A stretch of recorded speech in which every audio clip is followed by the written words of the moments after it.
তাৎক্ষণিক ওনার সঙ্গে আমরা কথাবার্তা বলার এক পর্যায়ে উনি বলেন যে আরও দুইজন এই আমাদের তেজগাঁ কলেজের সামনে অবস্থান করছে এই মানব কঙ্কাল সহ। তো আমরা আরেকটি টিমকে ওখানে পাঠাই। তাৎক্ষণিক গিয়ে ওখানে আরও দুইজনকে আমরা পাই। তো প্রথম ব্যক্তি যাকে পেলাম তার নাম কাজী জহুরুল ইসলাম ওরফে সৌমিক। উনি একজন স্টুডেন্ট, স্যাপোরা ডেন্টাল কলেজ অ্যান্ড হসপিটাল সেখানকার স্টুডেন্ট। আর এরপরে যে দুইজনকে পাই ওনারা স্টুডেন্ট না।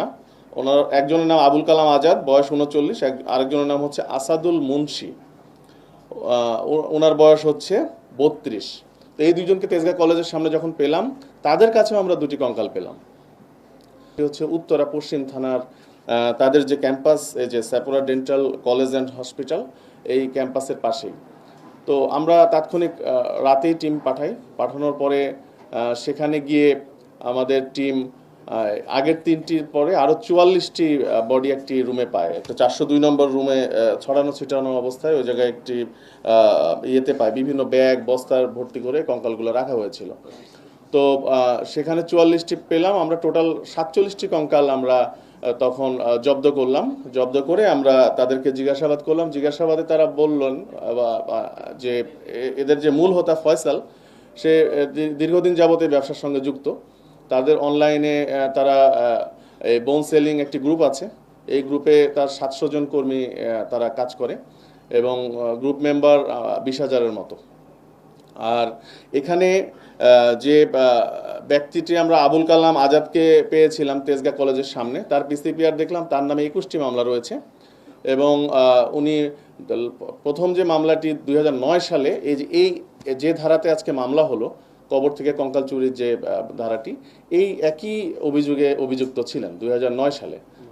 তার মানে এখন পর্যন্ত তার নামে আমরা টোটাল 21টি মামলা পেয়েছি, এই কঙ্কাল চুরি সংক্রান্ত, ডাকাতির প্রস্তুতি, মাদক সহ আরও অন্যান্য ধারায়।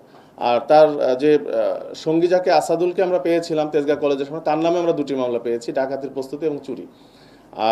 আর এই দুই স্টুডেন্ট যে দুজনকে আমরা পেলাম তারা আমাদের কাছে স্বীকার করেছে যে তারা গত কয়েক বছর যাবতই এই কঙ্কাল যে অবৈধভাবে যে কবর থেকে উত্তোলনের পরে প্রসেস করে যে বিক্রি করার এই কাজের সঙ্গে তারা যুক্ত। তারা আমাদের কাছে স্বীকার করেছে, কেউ 50টি, কেউ 20-25টি এ পর্যন্ত বিক্রি করেছে।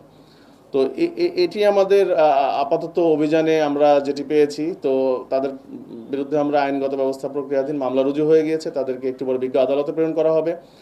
তো প্রাথমিক জিজ্ঞাসাবাদে তারা আমাদেরকে যেটি বলেছেন যে তাদের সাথে আরও অনেকে রয়েছে যারা কবর থেকে লাশগুলো উত্তোলন করে, প্লাস হচ্ছে তারা মেনলি তারা ময়মনসিংহ বেল্টে কাজটি করে, গাজীপুর, ময়মনসিংহ, শেরপুর, জামালপুর এই বেল্টে কাজ করে।